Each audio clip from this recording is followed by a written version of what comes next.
Okay, hello dear friends, good afternoon, such a beautiful, beautiful afternoon. So I had my little microphone, so I want to do a video of voiceover, not voiceover, an original sound. I did an original sound, and I feel the sound is not very good. Okay, so this is a voiceover. I visited a Parisian museum, a museum, Carnavalet. I have hard time to pronounce it in French. So the museum is about Paris history. And what we are seeing here are the shop signs, historic shop signs, but not so old. This is around 100 years, 100 years, 200 years, around that time. And the Paris streets used to be very colorful and very ununiformed. Each shop is allowed to have different kind of design.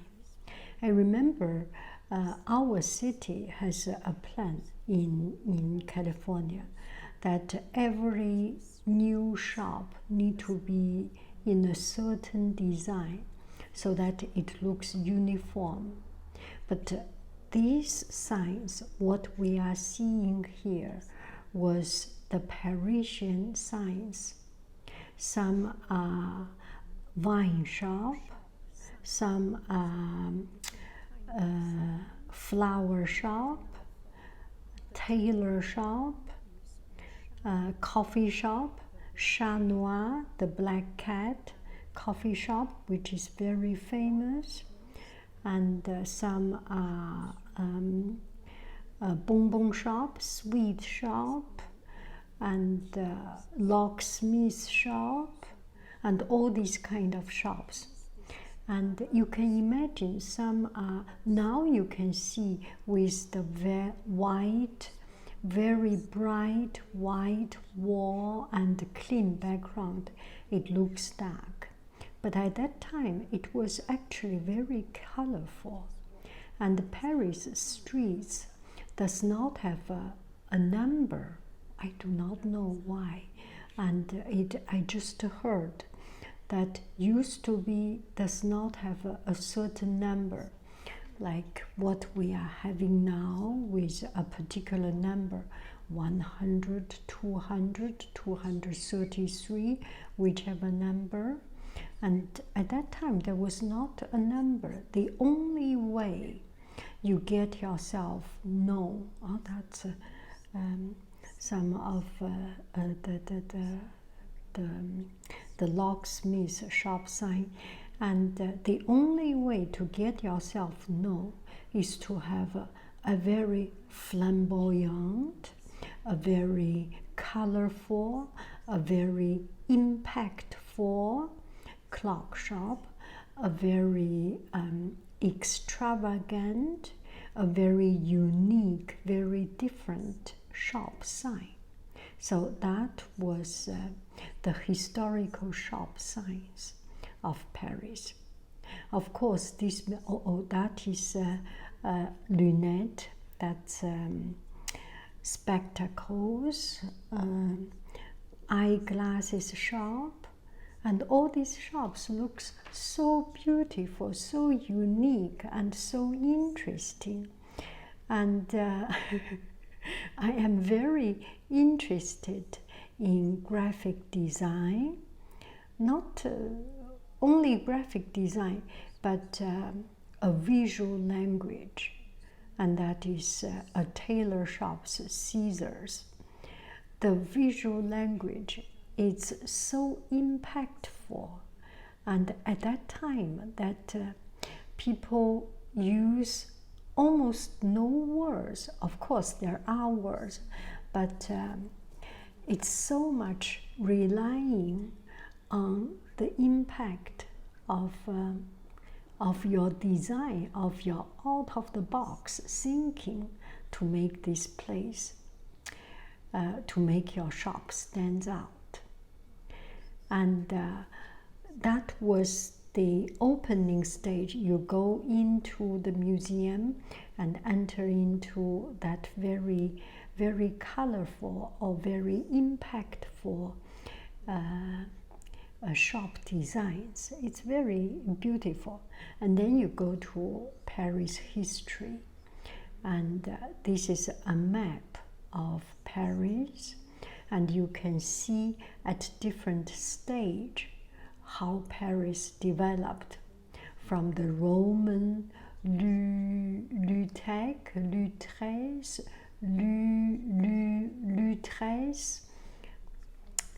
from the Roman period until the 14th century, 15th century, 16th century, 17th century, and it's interactive.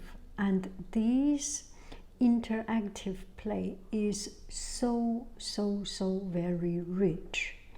You press on a particular time period, then the building, the construction of that building show up. So that is Lutetia Arena. This is a Roman arena in the center of Paris. Yesterday I met with Colin and he talked about it. Okay, so you press on each of these landmarks. It shows a particular building, a particular event, a particular construction. Mostly these are the constructions. And you press, it shows the picture and shows more detailed information. And the time period is different, so there is just so much information in it. And I had a friend introduced me this museum. And last year I came to Paris, and we had a dinner together. Friends had dinner together, and I said I want to visit museums, I want to visit different places, and they told me this. And now I start to get to know that in Paris there are 14 municipal museums. This is one of them. A lot of them are free. For permanent collection, you can visit for free. I am visiting this beautiful museum for free, and there are special exhibitions which they charge fee. I have visited Musée Bourdelle. I have visited La Vie Romantique. Musée de la Vie Romantique is George Sand, and Victor Hugo House, and 14 of them. So finally today I got the chance to visit it, and it's recently renovated. So very beautiful, expanded and renovated, and brand new. There are a lot of things, new exhibitions coming up, new collections that got room to put in. Oh, that's Tuileries Place. A lot of the place that is still functioning, and most of this place that I pressed are actually functioning, and it's a wonderful place to know about Paris history. If you are coming to Paris only for a couple of days, a couple of weeks, this may not be your first priority. But if you do want to know in depth about the city, about the history of the city, about the very origin of the city and development of the city, and the lifestyle, and the aesthetic sense, and the cultural, the art, the poetry, the decoration of Paris. This is definitely one of the best place to come to see. And this is some of the constructions. Tour Eiffel, this one I forgot what it is. There is Arc de Triomphe, Tour Montparnasse. I think there is Tour Montparnasse, and that one there was. Oh, I cannot see. Invalides, Montmartre, and Musée d'Orsay, maybe. Anyway, all these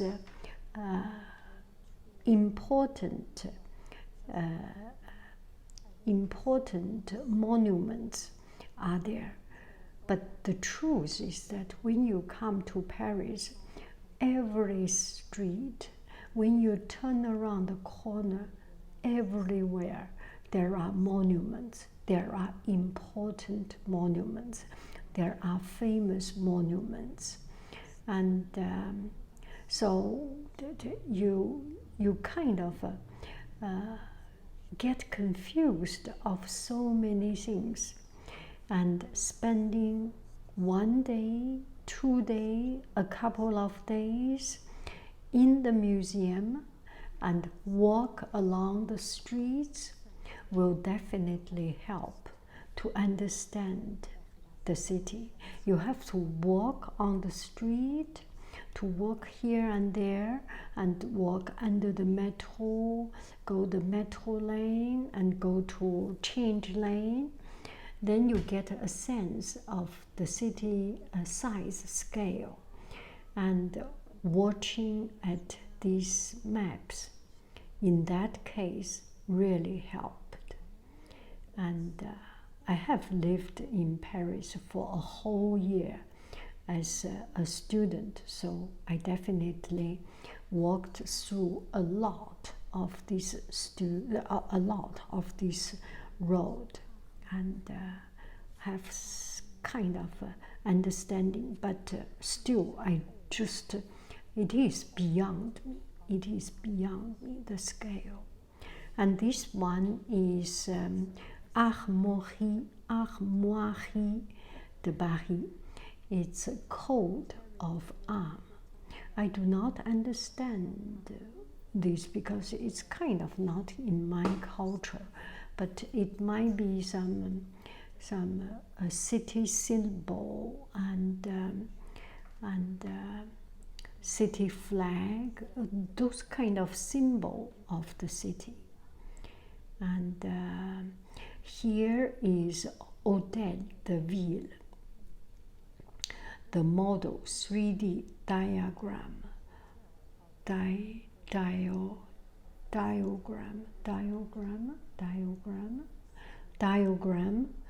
of Hotel de Ville. Hotel de Ville. Hotel is hotel.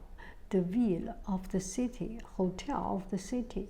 It means the city hall, the town hall center, the city center. It's very much like our civic center. And this Paris Hotel de Ville is still functioning.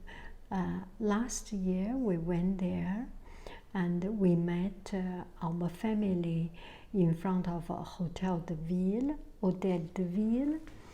and we just could not meet them. The reason, there was a concert, and it was the first year open up after the COVID. A lot of people, and we were still wearing masks.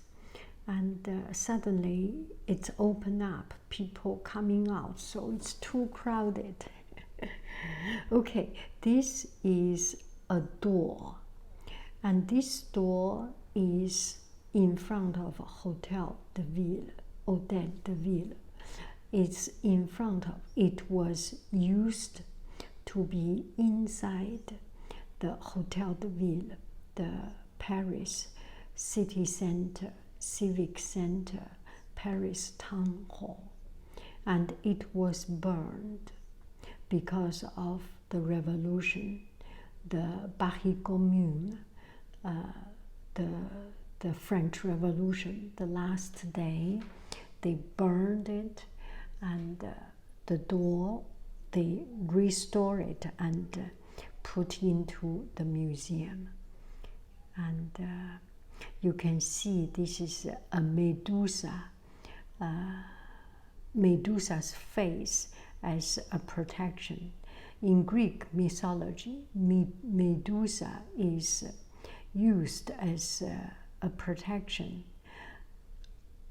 Anyone who met with the eye of Medusa will turn into stone. So this one is a very powerful protection for the city. And so that's the Bacht. Look at it. It's charred by the revolution. That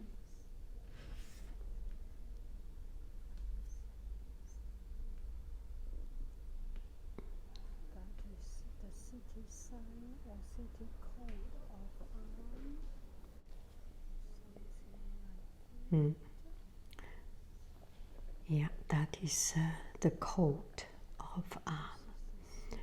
And there are beautiful paintings. So this one is Paris City Hall at that time. Let me see how many years ago. It's 400, 500 years ago, the old City Hall, and still functioning.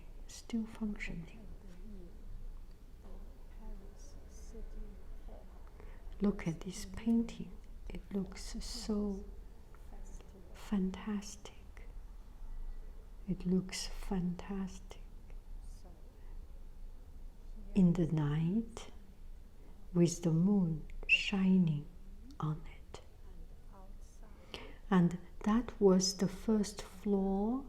Now I climb up to the second floor, and downstairs in the court there is a coffee shop. And during daytime they have coffee and some meal, and evening time they close late and they stay open as a restaurant, which is so lively and so full of energy. I am showing how I make the video. That was me. But I decided to redo this recording because I want you to have some better sound. And actually, I searched Wikipedia to get a little bit more knowledge about this museum, Museum Carnavalet. So this is a 16th century Paris, or all over France, was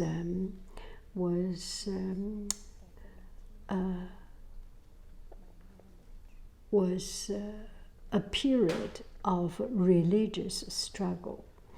The Catholic and the Protestant fights each other. They end up with massacre, and Henry IV, the king, took it over. And this part is definitely beyond my knowledge. I need to go there another time to visit, to see, to understand a little bit more. I am just fascinated by the history, but still the history is beyond my comprehension, beyond my memory. It beyonds what I can explain. And the museum called Carnavalet, it's very hard for me to pronounce, and it's hard for many people to pronounce. Imagine this actually is from a Bretagne, Breton name, and there was it was Noir or something. It's very difficult because it's so difficult to pronounce those Breton names, so they change into Carnavalet, and recently they renewed it and remade it.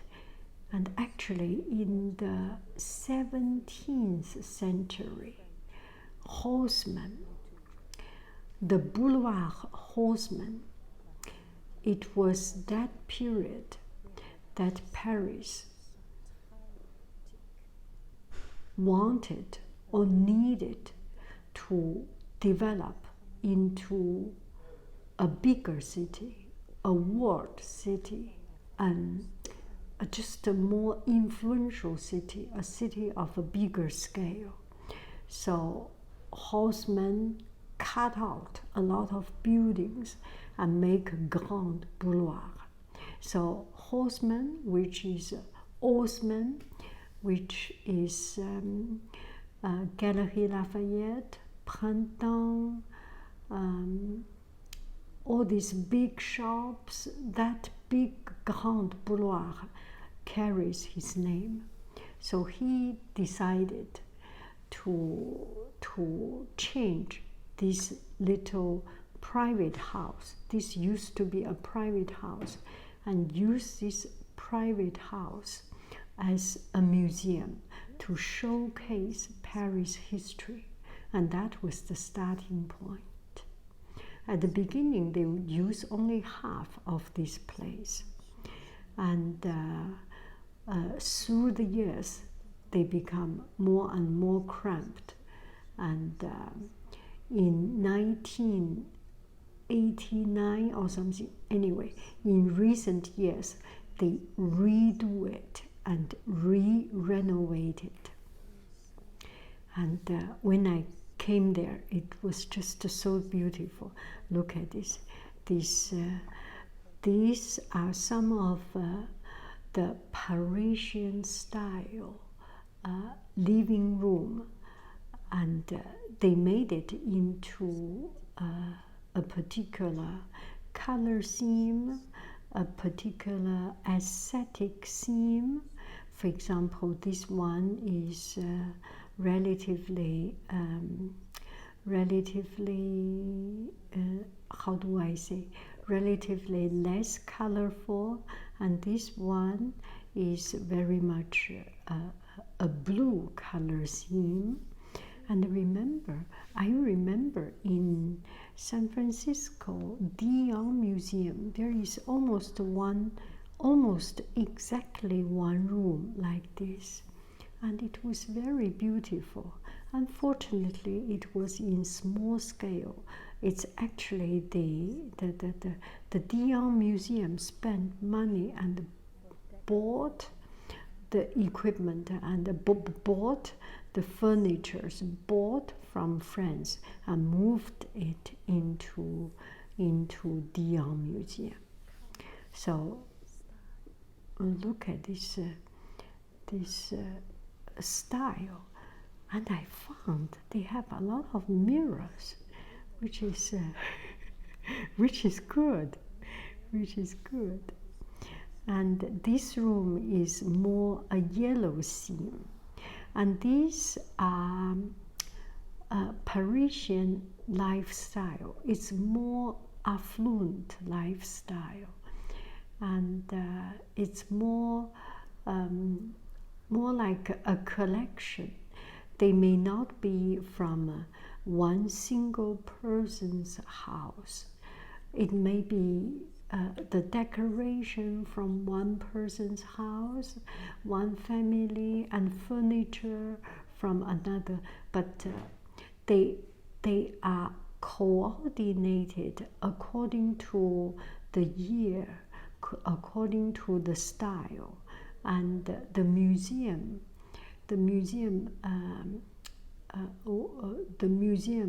staff, administration really worked and curated this exhibition and made it a certain style, certain design. It's a collaboration with historians, with antique collectors, with scholars. It's a collaborative work. Anyway, it ends up that we are seeing, oh, this is a pink themed decoration room. It ends up that we can see this beautiful, it's just so Parisian museum, and you can feel from the core of that place. You know, when we go to visit a place, each place has its spirit, has its unique aesthetic, and this is just so very Parisian. I remember I went to another city and see the beauty of another scale. In Italy, in Spain, each are different. In America, and all different. And this one is just so very pure Parisian style. And I just enjoyed it immensely to see the detailed in carving, the art, decorative art, the Baroque style, the Rococo style, and the Parisian, particular Parisian style. And later there are some Art Nouveau style and Art Deco style, the furnitures and decorations. And look at the chandelier, and look at myself.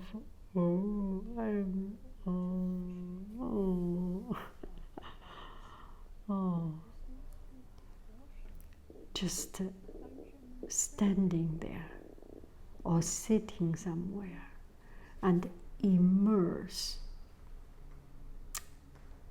myself in it. It's so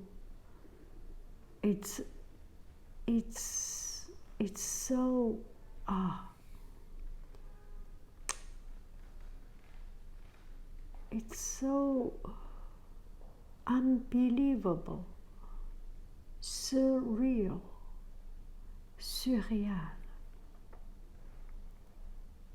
Yeah, and the museum is quite big. I think there are 40 rooms or something. I was turning around, and I almost cannot find a way out and exit. It is actually quite very well indicated. You go from here, the sens d'exposition, the direction of exhibition, but I was walking, lingering around here, around there, and got myself lost. Oh, look at this mirror. This is also very fantastic. The white wall with gold plated or gold filmed, foiled, golden foil. It's amazing. Just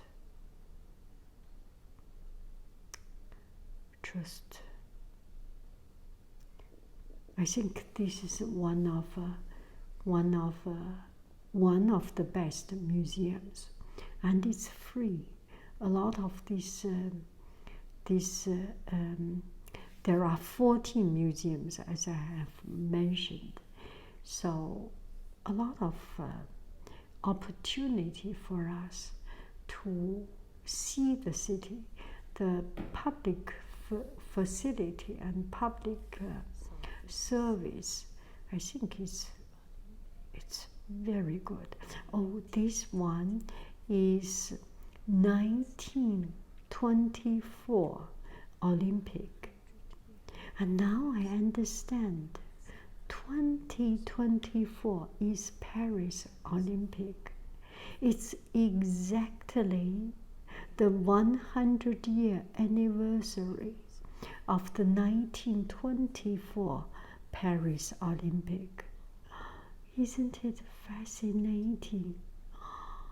Oh, I so want to come here next year in 2024, 100-year anniversary. The Olympic fire will be lit again here. So that's the end of my visit. I so very enjoyed it. Bye bye, friends. I love you. I really do. Do. Bye bye.